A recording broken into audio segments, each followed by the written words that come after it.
sisi zote tuishi kama Wakenya. Kuna waenezaji wa mambo ambaye sio sawa, ambaye ni wa kabila.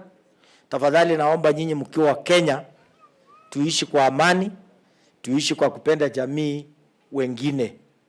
Hata nimeona Mkristo mmoja ambaye ametuombea kutoka magharibi, na sisi wote tukiwa wa Kalenjin, sisi tunasema tuwe wa Kenya, tuache kuwa wa kabila.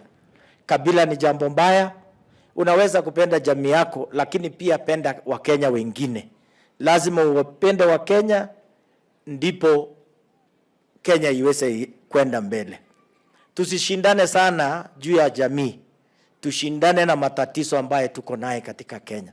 Tuko na mambo mengi. Tuko na ukosefu ya masomo.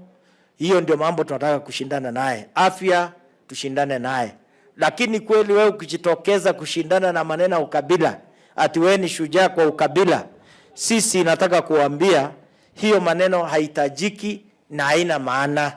Wakenya wawe kitu kimoja mbele ya Mungu. Wewe chukua jukumu lako.